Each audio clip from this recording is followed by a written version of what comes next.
Pastor Rick. Welcome to the Sunday Forum on this Sunday, May the 16th. What you just saw was a clip of the 21st anniversary celebration of the Lutheran Church in Rwanda, and that's our focus on the Sunday Forum this morning, global mission at Emmanuel, especially taking a look at Rwanda and our lifting up of new leaders for this church. So now let's go over to the interview this morning with Howard Isaacson. Good morning, this is Pastor Rick. I want to welcome you to the Sunday Forum on this Sunday, May the 16th. And our theme is an exciting one this morning. We want to focus in on global mission at Emmanuel with a focus on our work in Rwanda. Yes, the whole country of Rwanda. And we're pleased to have the CEO of Emmanuel Academies, Howard Isaacson, who is with us to talk to us about this dramatic, wonderful work of Emmanuel Academies, Emmanuel Lutheran Church in Rwanda. Howard, welcome to the Sunday Forum. It's good to have you here. Pastor Rick, it is a pleasure to speak with you today. Now, you know, we have, as you know, and as many know here at Emmanuel, we have many more students all across the world, in Latin America, here in North America, and Florida. But this morning we're talking about global mission in Rwanda. Tell us, what are we doing right now with these MDiv students in the country of Rwanda? Well, it is a spirit-led endeavor. We've got 9 Master of Divinity students right now working with us in Rwanda, comprising of 2 separate cohorts that have come together over the last 2.5 years. 9 students. That's almost the entire MDiv population of the Lutheran Church of Rwanda. And Howard, I believe this all began with one trip with Howard and Frank and Jean Lee when they went to Rwanda just 3 years ago. And so we want to now quickly hear from Frank and Jean as they tell the story of that trip. Thanks for the invitation for Jean and me to tell the story of our trip to Rwanda, which was an unbelievable trip for me and for you as well, right? You One of my best. Go. One of the best. I'm going to use a metaphor of what I've been doing during the pandemic. Jean and I have been doing puzzles. I really got hooked on puzzles, and I've come to the conclusion that every little piece is essential. When one is missing, I go crazy and wonder what in the world's wrong with this picture. It takes it all. And I'm going to use that in terms of our Rwanda trip. I finished 52 years of ministry at Emmanuel, a great time, and the people lavishly gave gifts of money. And Deacon Jim Cooper said, well, why don't you go on that golfing trip that you always wanted to do and never had the money for? I says, I can play golf all day right on my golf course. I don't need that. I want to do something that's connected to my church and religion.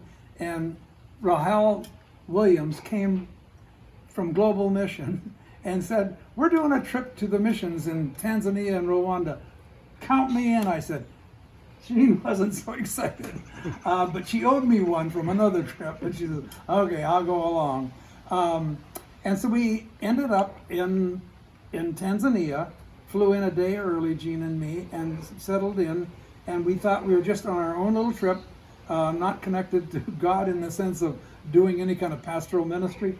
And lo and behold, we went through Tanzania for like about 10 days, had a wonderful trip seeing Global Mission and what it's doing. I wish everybody could do it and see what it is, so your money would have some life to it.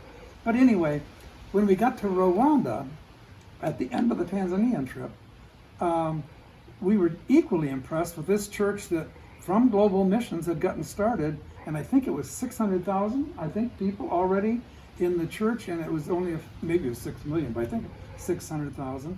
And the president of the country was frustrated that some of the clergy were not being very faithful to their people, or kind of doing a success story instead. And so he made the rule that you had to have credentials, which that meant BD-Mins, doctors of ministry or ministry, doctor of ministry, or just the masters of divinity. Be ordained. Yeah, be ordained. Well, and then be ordained officially. And so it was ironical. This is the puzzle part. There's a guy by the name of Gordon on the trip who had helped a guy by the name of Edward in Rwanda get his undergraduate degree, and he was working 30 hours a week to be able to work for free as the pastor of a congregation. And he needed credentialing, and I was sitting there and I thought, my goodness, we can do that. Steve had this dream of raising up leaders. These people in Rwanda need leadership. No way did Steve think about these people. I didn't think about these people. But the Lord might be bigger than most of us. And so I started telling the story of what we were doing. And Edward got excited, and I told the bishop, and he was excited. Next thing I know, some more puzzle pieces goes in. Steve and Howard and Rick are off on the plane to go to Rwanda to celebrate their anniversary.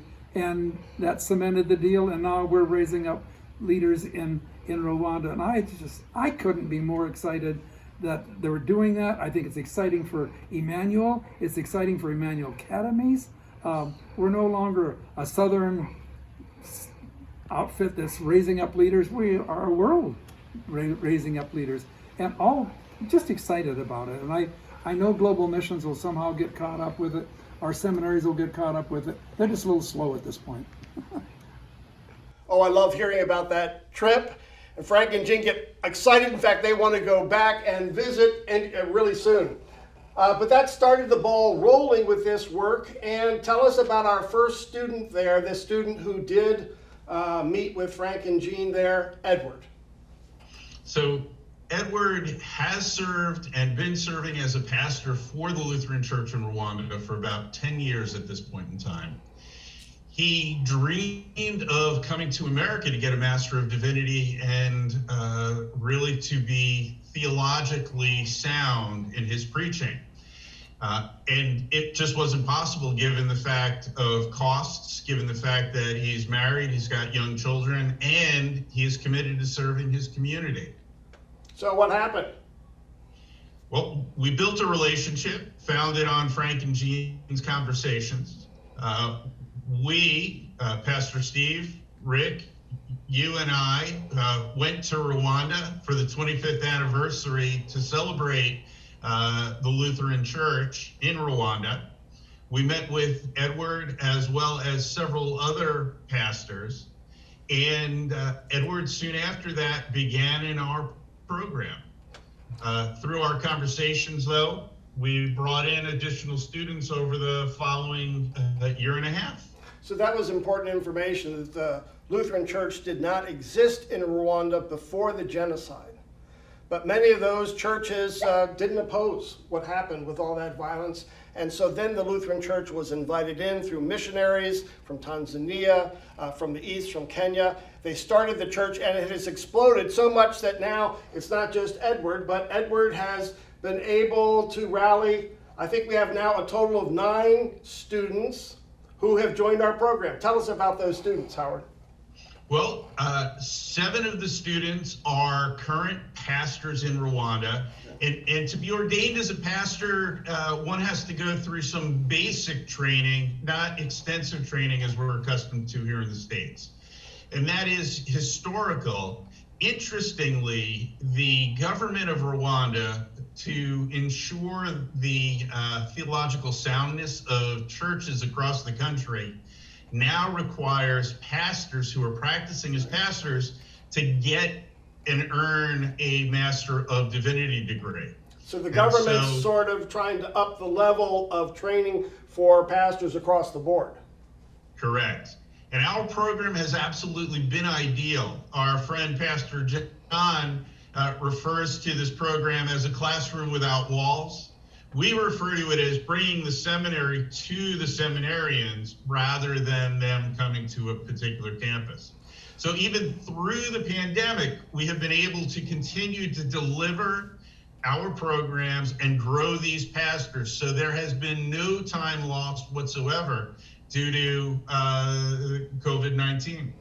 So to understand these 9 students, we really have to understand the church, the Lutheran Church of Rwanda. And to understand the Lutheran Church of Rwanda, we have to understand a little bit about the history of Rwanda. So we're going to play this short 3-minute tape that summarizes that whole history in a brief moment.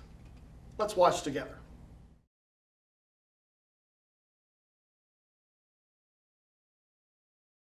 Nestling in the mountains in the heart of East Africa, Rwanda's forests, lakes and wildlife attracted visitors from all over the world. Once famous for its mountain gorillas and spectacular scenery, now Rwanda is remembered as the scene of one of the most brutal massacres in recent history. In 1994, up to 1.2 million people were killed. That's more than the population of Birmingham. The world community did little to stop the genocide, the attempt by people of one ethnic group to wipe out another, and the deep mental wounds that are still felt today.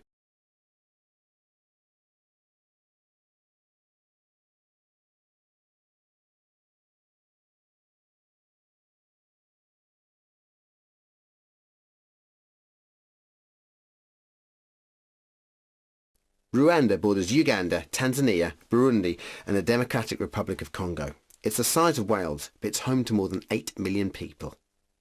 There are three ethnic groups in Rwanda: the Hutu, the Tutsi and the Twa. At one time they were all united, sharing the same language and customs. However, during the 20th century in particular, tensions developed between the Hutus and the Tutsis. In 1899, Rwanda was colonised by Germany. After the First World War, the country came under Belgian control. The Belgians introduced identity cards which identified people by their ethnic groups.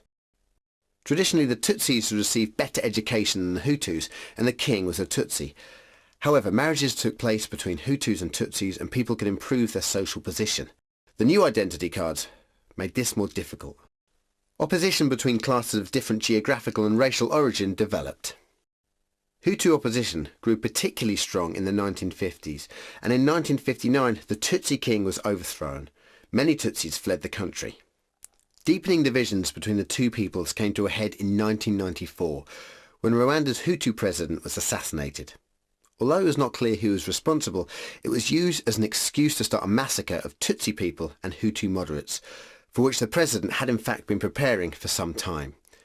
Radio broadcasts encouraged the Hutu population to slaughter Tutsi men, women and children. Thousands of Tutsis fled the country. The killing only stopped when the Tutsi-led Rwandan Patriotic Army took control of the country.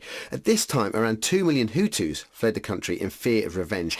However, some then used the refugee camps as a base to attack Rwanda. In response, the Rwandan government supported the liberation of Zaire, now known as the Democratic Republic of Congo, and forced hundreds of thousands of Tutsi refugees to return to Rwanda. 10 years later, it is estimated that 2 million people have died in the massacres and what followed. The media may have turned their spotlight from Rwanda, but the desperate need for peace remains. So Howard, boy, you see that history, the pain that country and its population has experienced, and now the importance not just of ministry of the church, but now of those leaders, those church leaders that we're lifting up and training for that huge mission in Rwanda. I'm just excited about this work and that we can play a part in it. Tell us, we've gotten off to a great start. Where is this going in the future, Howard? Well, we are continuing to add students in Rwanda. The presiding bishop of Rwanda, Bishop Mugabo, is preparing to begin a doctorate in ministry degree with us starting in September. And this way he can walk alongside his pastors as they continue to grow in the Lutheran faith. We will be adding additional pastors and seminarians in Rwanda in the forthcoming year. And as Rick, you could imagine, this all requires dollars. We have been blessed with a very generous matching gift of $50,000, which is applicable in the month of May and June. So any gifts that are coming in during the month of May and June will be matched dollar for dollar up to $50,000 by one of our generous donors. And we're so appreciative of the donor, but also of the folks who have continued to support our work. But we need more support, unfortunately, because the dollars that have come in, even though significant, not as significant as we would need. Our annual operating budget is $250,000 to $300,000, including our faculties. We've got 27 students. Our international students will typically buy technology for and and support them with books and other resources. So financial resources are imperative to ensure the growth of the program. So that's a wonderful challenge to us here at Emmanuel. $50,000, if we can match it in May and June, that will go not just for our Rwandan students, but for all of our students here at Emmanuel Academies. This is important work. We're thrilled to be able to do this as a congregation. What an impact that we have all over the world, but especially this morning, we're lifting up this important work in Rwanda. If you are interested in participating, please pray for this important work. We're making a difference in the world and how theological education is delivered. But also, if you're interested in financially being a part of that matching grant, contact Howard Isaacson or contact one of the pastors here at Emmanuel, and we'll get you all hooked up. And so, a final word, Howard? Emmanuel is truly blessed to be able to participate in serving God and building his kingdom, not only here in Naples and across the U.S. with our other students and programs, but in Central and South America, in Rwanda as well.